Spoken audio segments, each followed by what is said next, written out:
জীবনে তুমি যাই করো না কেন, ভালো কাজ খারাপ কাজ, যে যেটা বোঝার তোমাকে সেটাই বুঝবে। তুমি যদি ভালো কাজও করো তোমার মনে হবে যে না আমি ভালো করেছি, অন্যের মনে হতে পারে যে ভালো করেছি, কিন্তু যারা খারাপ বোঝার তারা খারাপই বুঝবে। কি বলতো, পৃথিবীতে সব মানুষ তো একরকম হয় না। তাই যারা এরকম ভাবে তাদেরকে তো আর বদলাতে পারবে না, তাই নিজেকেই বদলে ফেলা ভালো। তাদের কথায় কান না দিয়ে, তাদের কথায় কথা না বাড়িয়ে নিজেকে ভালো রাখাটাই ভালো। আর কি বলতো, যারা এরকম ভাবে, যারা এরকম বলে সবচেয়ে বেশি, তাদেরই দেখবে কোনো কাজ থাকে না। অন্যেরা কি করছে, কি খাচ্ছে, কি পড়ছে, এইসব নিয়েই বেশি ব্যস্ত থাকে। তাই নিজেকে না পাল্টে, অন্যের কথা না ভেবে, নিজে যেরকম সেরকম থাকারই চেষ্টা করাটাই ভালো।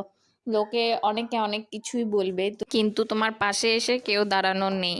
তোমার ভুলটা ধরিয়ে দেবে, কিন্তু ভুলটা শুধরে দেওয়ার মতো কেউই নেই। তাই নিজের মতো থাকো আর ভালো থাকো। আর অন্যদের সাথে তাল না মিলিয়ে নিজের তালে চলো, তাহলেই দেখবে জীবন